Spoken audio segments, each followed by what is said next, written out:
It's on now. You can hear me now. Okay. Would the reviser please give us a brief overview of the bill? Good morning, committee. House Bill 2210 would remove the Senate confirmation requirement for the appointment of National Guard officers.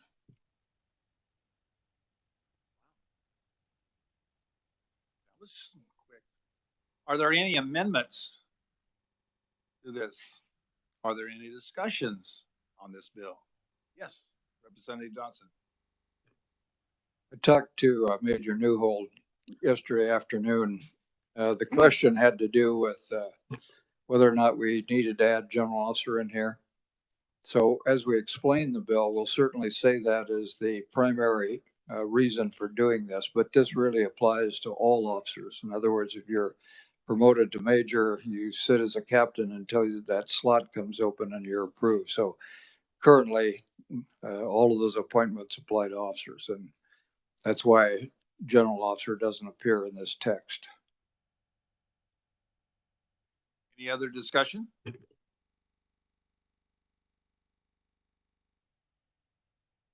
hear a motion to move this.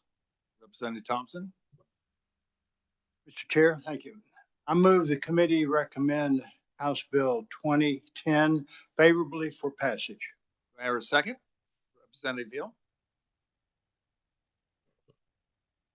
Second, Representative Hill. Okay. You've heard the bill. All in favor, say aye. All opposed? The bill is passed. Next item of business is a briefing from Herb Schwarzkopf, Kansas VFW Adjutant Quartermaster.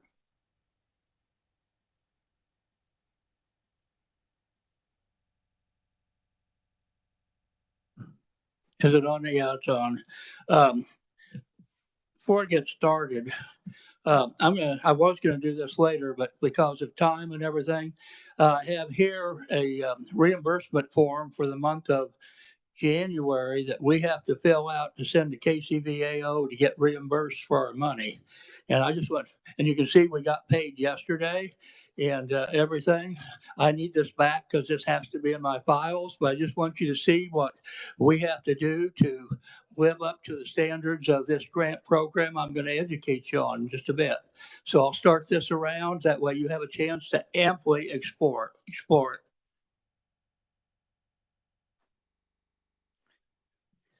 Okay. Well, good morning. I'm Herb Schwarzkopf, Adjutant Quartermaster for the state of Kansas, VFW, Veterans of Foreign Wars. And Chairman Ellis, Vice Chairman Dotson, Ranking Minority Member Weigel, and the committee. It's my pleasure to testify to your committee on the importance of the Veterans Claims Assistance Program. Acronym is VCAP. And that's what we call it. And Chairman Ellis told me early on, he says, Herb, make sure you explain your acronyms before you go into them. So treat us like junior high kids and make sure we know what's going on.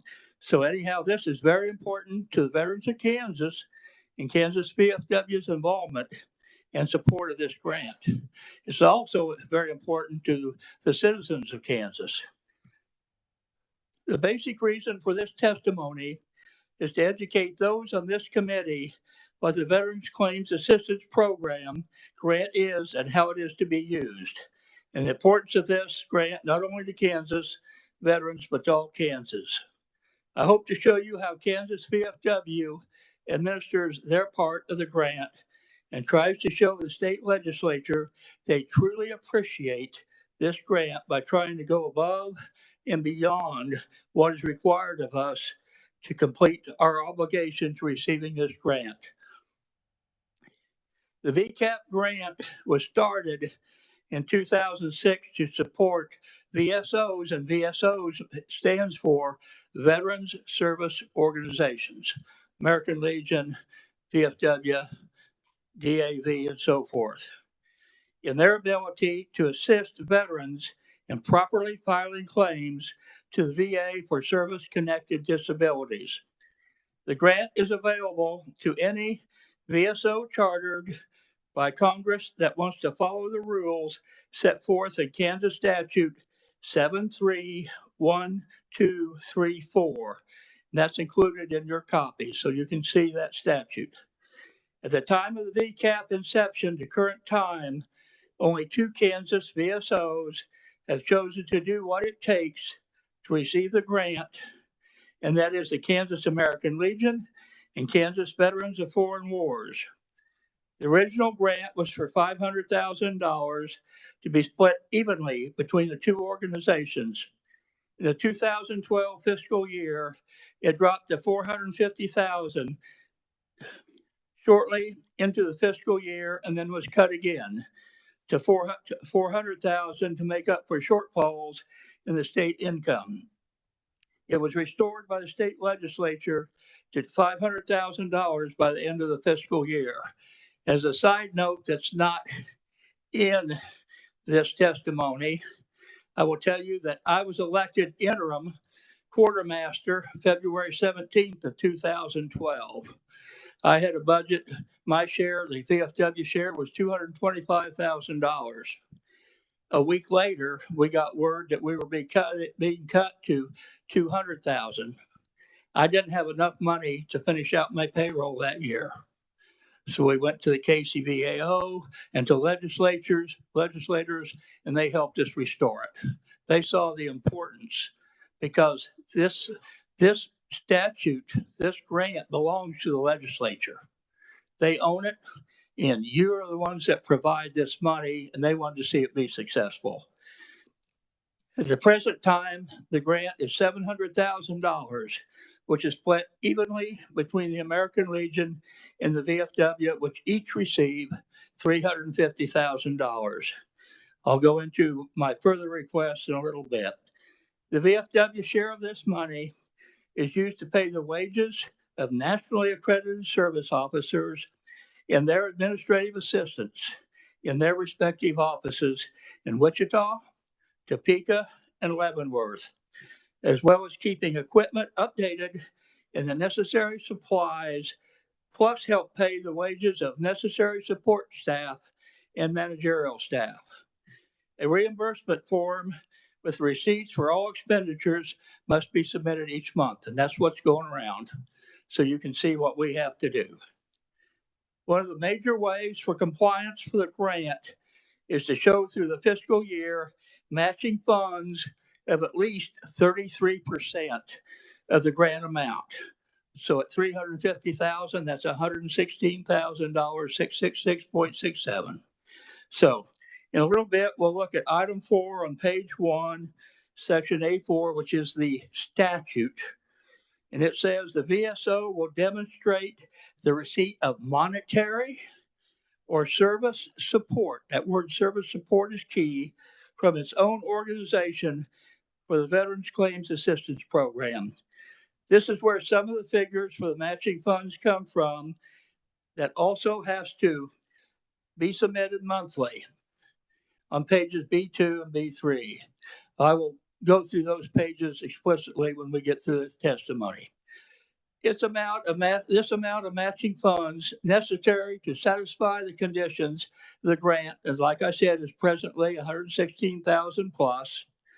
As of January 31st, 2023, and you'll see it on that about the second or third page of that, Kansas VFW has turned in $188,300.51 in matching funds, which equals 53.8%. That's after 7 months. We still have 5 to go.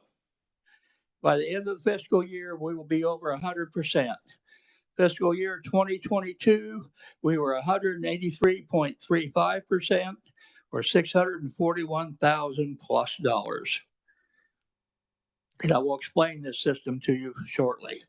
I will brag and say that Kansas VFW service officers and their staffs are second to no one in their category as far as state service officers go. Not to say that the others don't do good, we're second to none. They pride themselves in learning the rules and regulations for service officers and follow them to the letter so that claims can be processed quickly and fairly through the cumbersome VA process. In fiscal year 2022, Kansas VFW service officers work brought in $140 million, nearly $141 million in claim monies to the Kansas veterans, which figures out to $402.84 for every dollar spent on that grant program for Kansas VFW. These figures came through the National VFW from the VA, from the Veterans Administration. They supplied them. They're not skewed. They are positive. But just look at the documentation to back up what I've told you. First item I have, and we're not going to go to it now, I'll cover it in a bit. I put this down so that you on your own time could go look at it and study it. But the statute of 72-3-1234, and I'll follow this testimony. These pages will be preceded by the letter A. And item D, it tells how the monies the VSO receives from the grant may be spent and so forth. I'll skip some of that. It just tells what we're going to cover in a little bit. And I know your time is of the essence. It just goes on down. Item C2 shows you the latest edition of matching funds, which validates the above statement of monetary support. As you can see, Kansas VFW stated has already passed the amount needed for the year, but we will not slack off as we feel the need to show the legislature that the taxpayer money in our trust is in good hands, being well spent, and we're living up to our end of the agreement. Item B2 shows last year's claims amount that were filed through the regional office in Wichita under the auspices of the VFW. The figure of $256 million, which Kansas VFW can prove they have turned in at least 55%. That's where that $140 million came from. Okay, 55% of the $256 million, which is the aforementioned amount of $141 million, call it. In 2013, then Deputy Director of the KCVA, Wayne Bullock, and it was KCVA at that time. It was a commission, and it was later changed to the office. Came to my office, and we spent many hours going over the statute and contract for VCAP grant, and I was able to formulate a plan to improve our reporting. I was green. I didn't know what was going on, but we wanted to do what was right. We didn't understand everything. Deputy Director helped us understand what it took. Okay. And so therefore, we were able to formulate a plan to improve our reporting. Plus, he had drafted a report form, B2, to assist the VSOs in their reporting. Mr. Volek reviewed the VFW plan and approved it. Page 3 shows proof of the line items under A4 that we talked about earlier. And I'm going to cover these pages very good here in just a minute. Item C1 will show you monthly reimbursement form and so forth. And I've already passed it around. I do need this back at the end of my meeting, but I thought you need to see the original and not some skewed form. So that's why you're looking at what we have. Each month, our 3 service offices, Wichita, Topeka, and Leavenworth, are required to turn in a monthly report which states, among many things, the amount of claim monies that have been recouped by Kansas VFW service offices. And B1 shows you a composite report for all 3 service offices combined for National VFW's fiscal year. And our fiscal year runs from October 1 to September 30. That's for National VFW. Kansas VFW, because of the VA's rule to move to the regional headquarters to downtown Wichita and the passage of the PACT Act, that's why we are requesting an increase from our current $350,000 to $500,000 to increase wages of our current service office employees to the standard wages for those appropriate positions. In the addition, the 3 more employees, which will be 1 at Leavenworth and 2 at Wichita. If I might add to interject right here, the need for these is imperative. This, because of the PACT Act, I will tell you that this last month of January at Leavenworth, we had 1.5 FTE, full-time employee for a service officer. One of them is a administrative assistant / service officer when he's not doing administrative work. And then we have our full-time administrative, our full-time service officer, Alan Barnes. Those two in the month of January increased from an average of 100 claims per month to over 200 claims. They're coming to the hospitals, and I'll explain that in a little bit. To quote Todd Schroeder, our state service officer, who would know, he said, "This is surreal. This is surreal." So anyhow, the following pages will be a few more pages to explain different factions of the grant, and I will briefly cover these pages to explain their importance in relation to the explanation of the grant. Before I stand for questions, we'll cover that. Plus, I might add that because of me not being properly educated to everything, and the way things happened, things getting lost in the shuffle and so forth, we were not able to get our application for extra monies properly taken care of. So last Thursday, we went to the House Social Services Budget Committee and asked them for an increase of that $150,000 because Chairman Ellis had advised me, "Herb, you don't have enough time to get a bill through here properly." I just sure you don't. So this is what we did to try to get our extra monies. We were heard, and as you were told Tuesday, they not only at this time have granted us $150,000, they added $50,000 because I told them I'm right on the edge of that budget. If I have extra expenditures or if I have a budget cut, I'm in trouble. And so they added $50,000 to make sure that we had the amount to make this a success. And with that, I'm going to quickly cover some pages and then stand for questions. And I'm kind of glad that we had that extra few days so you could study it, because I expect some good questions that I can't answer. So, but anyhow, the first two pages are 73-1234, the statute. And it says very, very pointedly, this is agreement is between service organizations, not the KCVAO, but the service organizations. The KCVAO is the administrator of this grant, and they're also, I call it the police force. They check out and make sure we follow the rules, and when we do, we get reimbursed for our expenses. That is their role. Of course, they have service officers also, but this grant is specifically for service organizations. And I won't go into what happened back in the early 2000s because I do not know all of what happened and don't want to mislead you.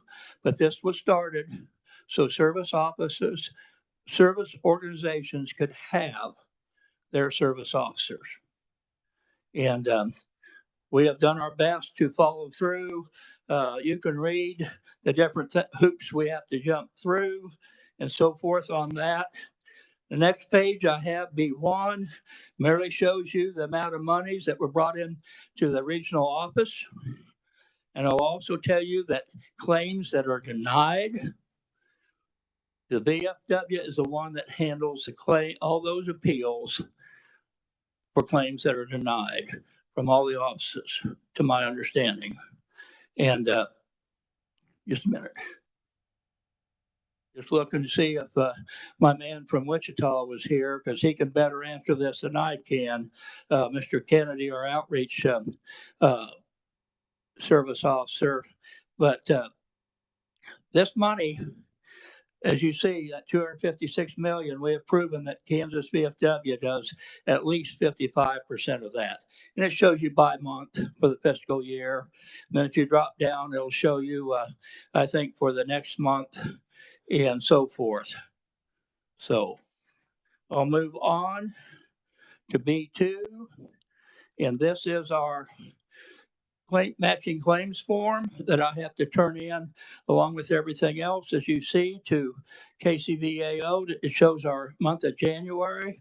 And then a sticky note that's attached says at the end of 7 months, $188,300.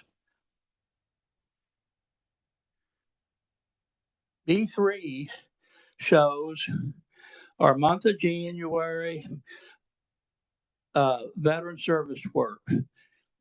We have a program that VFW has to report community service. We have 4 phases of community service: community activities, veteran service, legislative service, and youth activities.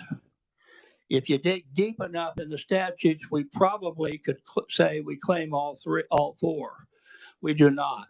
We feel it's a veterans service grant, so we use as highlighted only veteran service projects.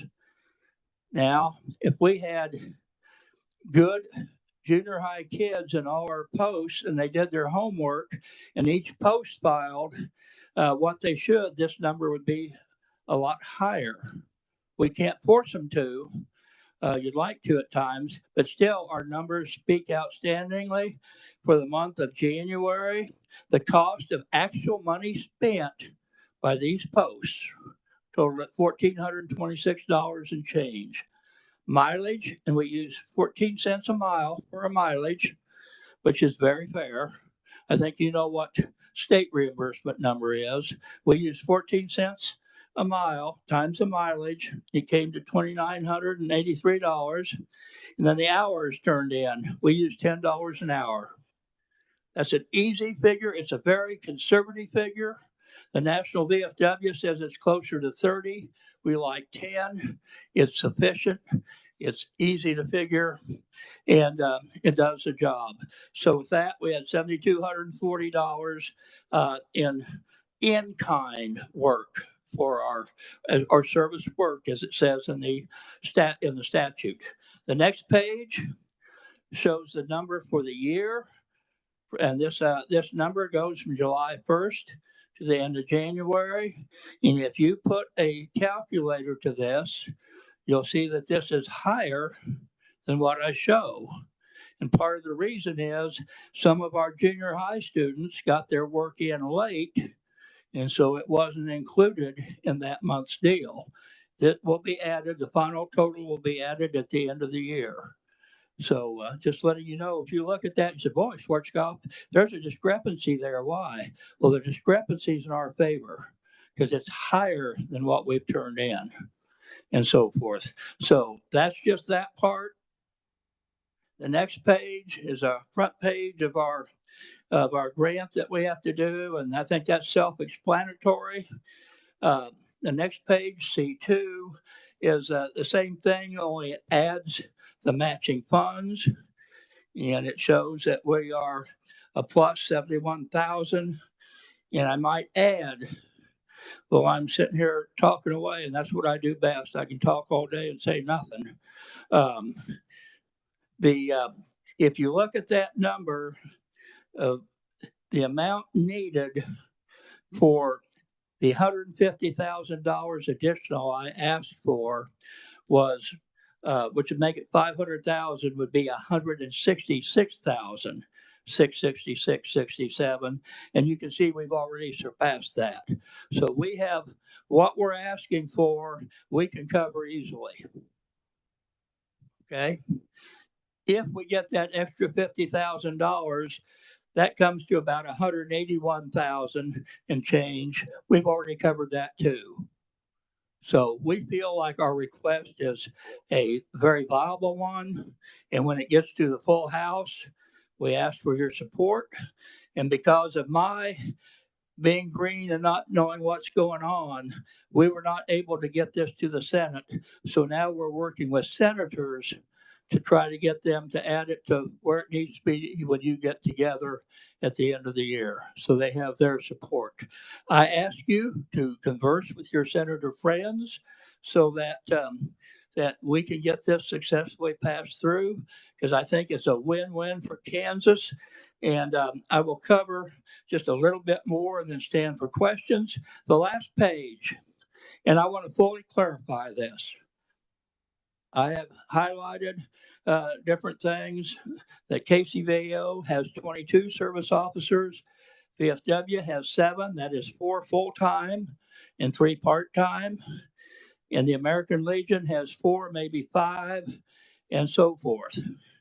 When you look at the figures below, do not make fun of and throw KCVAO under the bus because of their smaller amount of monies, because their VSOs are working in the remote areas of Kansas. They're filling the areas. There is no hospitals, VA hospitals where they're working. They're fulfilling a need, a very important need, to be available for those people out in the remote areas that can't travel to Wichita, Leavenworth, and Topeka. So those, we're looking at 2 completely different types of qualifications or whatever. They're not in the hospitals, we are. American Legion and VFW are in the hospitals. That's what it says in the statute, and that's why we're there.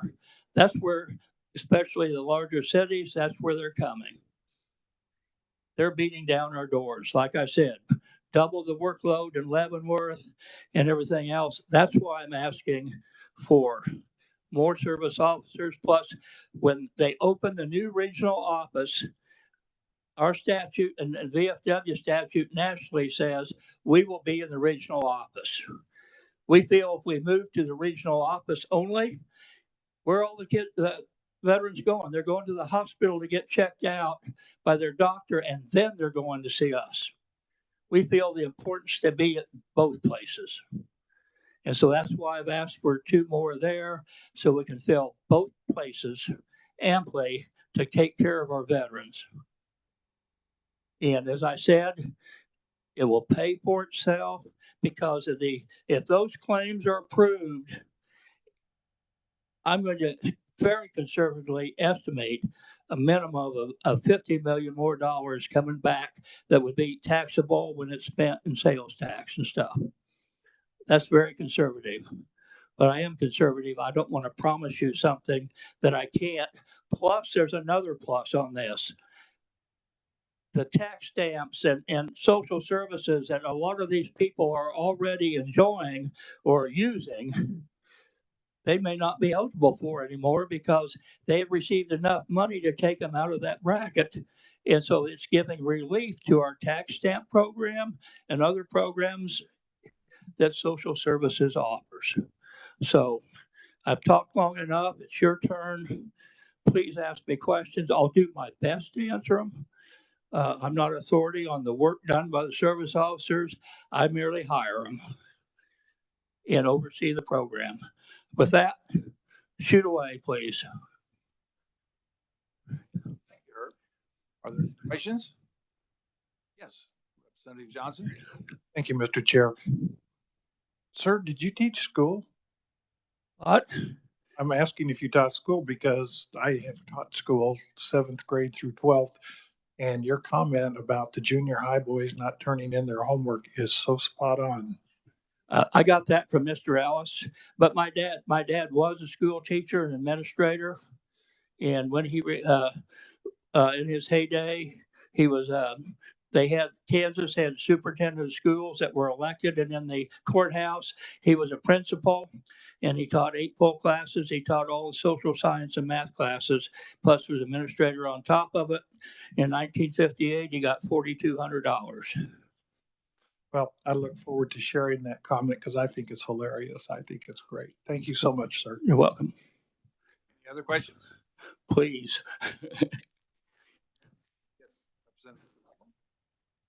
Thank you, Mr. Chair. Thank you. Thank you for your presentation. It's always a pleasure to see you here. And I'll just say that your presentation was pretty meticulous. You don't always find that. So we appreciate that. I'm sure everybody on the committee appreciates that. One thing I wanted to ask is, do you know how many claims are denied on the first pass through?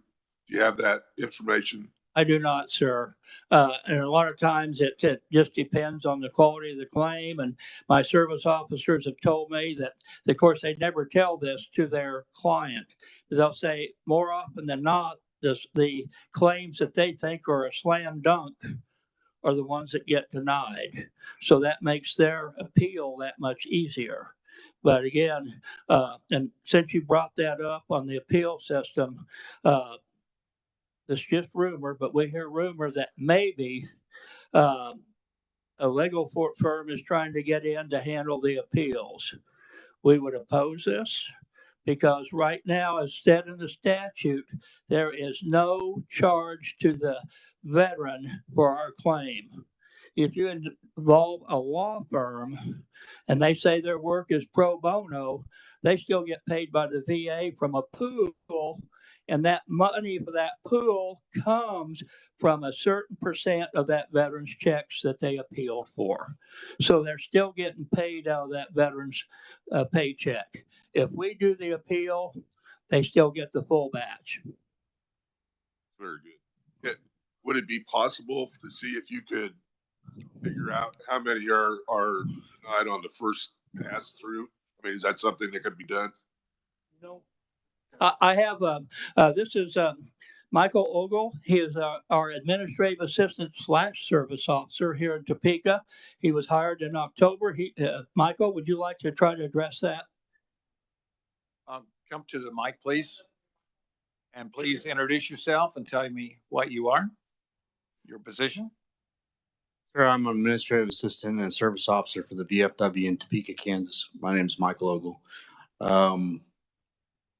Dave, my counterpart, Dave Tinsley, last month posted an 85% approval rating first time through.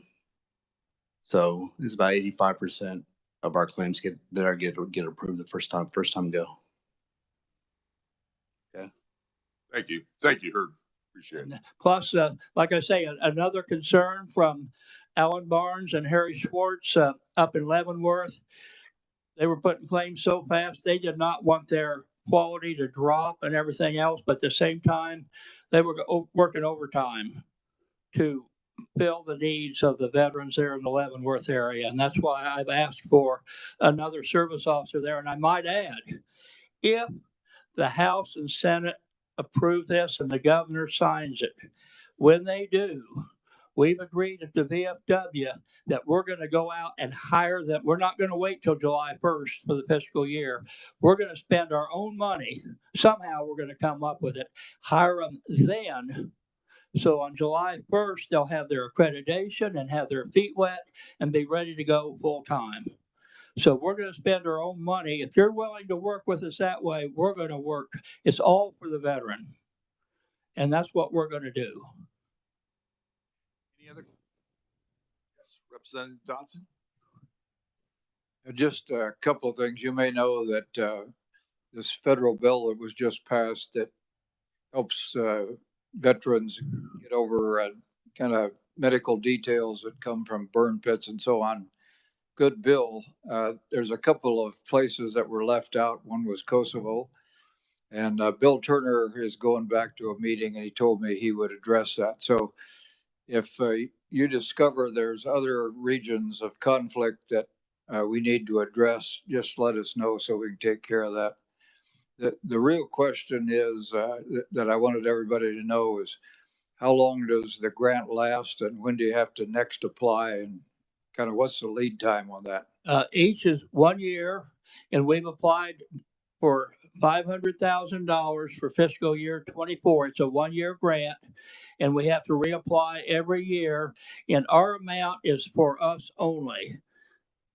I can't speak for the American Legion because I don't want to put them in a bind because right now they don't have a reporting system like we do for the services part. This increase is for the VFW only, and and it's for a 1-year period that we'll have to prove that hey, it was worth it to you.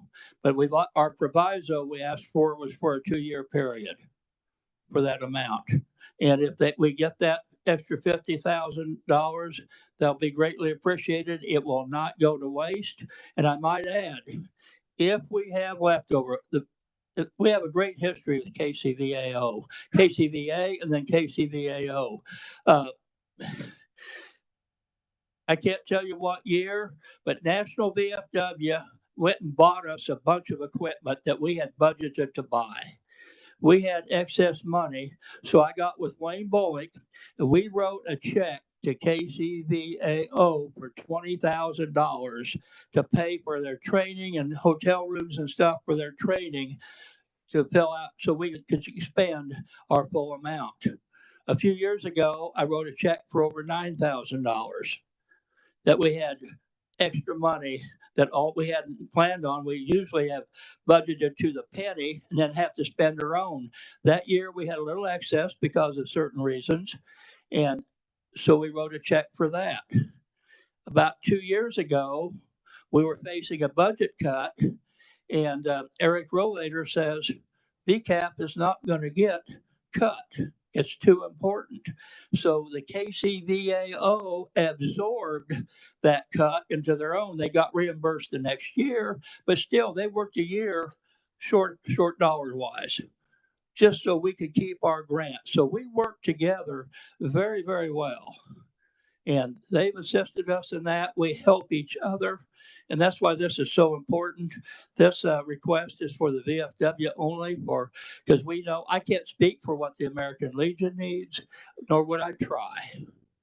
The other thing I wanted to ask is a lot of these VA grants run for a longer period.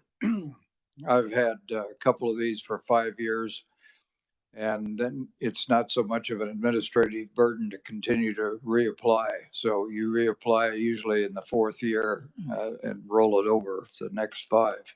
So would it be worthwhile to talk to the National VA and maybe the VA organization to see if we can make that grant last for 5 years?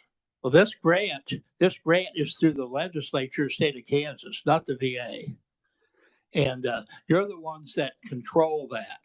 And so if you want to say, hey, we can do this for 5 years and throw in a certain percent each year for cost of living, we'd be tickled to death to entertain that and then come forward. And as far as Kosovo and those areas, the second they are put on the VA list that we can do, we're doing it. And sometimes when we foresee it's going to happen, we start telling veterans, get your material together so when you come in here, we're 100% ready to go. Would you do the 5 year, or would General Turner do that? It would probably have to go through his office to request it, because they're the ones that have to do the administrative work on that. Yeah, we have to supply all the ammo and everything else so they can fire the guns, but it would have to come through his office, I'm sure. All right. Well, we'll talk with him about it. I think that's probably less of an administrative burden if we do it long term. That, and like you say, if you could figure a cost of living, especially like right now, increase into it, because I know like in the lottery, when they did that for the KCVAO, that every so often they threw in a certain percent increase and stuff, but money's going to the KCVAO. So that's your call, but we would fight for you, and we can justify it. You can justify it in the dollars coming back to the state of Kansas. Are there any other questions? Any other questions? Thank you and congratulations on your $200,000, and thank you for what you do for our veterans. It's not done yet. We have a lot of work to do on that 200,000, and I would ask that you also help us with that when you get an opportunity. Thank you, sir. All right. Well, our next meeting is going to be Tuesday, the 14th. We will hear 2230. And it's going to update statutes related to the Kansas Army and National Guard to provide for appointment of state judge advocates and also a modernization of Kansas National Guard. And everything we'll need to know is going to tell us, right? Very good. Also, we'll work it on Thursday. We're also going to it'll be the 16th. We only have 3 more meetings. 16th, we'll hear our last bill from the National Guard. It's about military justice. It's the hard one. That's why I gave it to Representative Dodson. Our revisor says, how many pages is it? 60. Okay. And also, we just found out this morning, the land transfer from Kansas Department of Health and Environment and KNI to transfer to the Veterans Administration is on. Obviously, they found the legal description. Anyway, they found a way to do that. Representative Hill's going to carry that. We get it. So, do I have a motion for adjournment? Or second? All in favor, say aye. All opposed?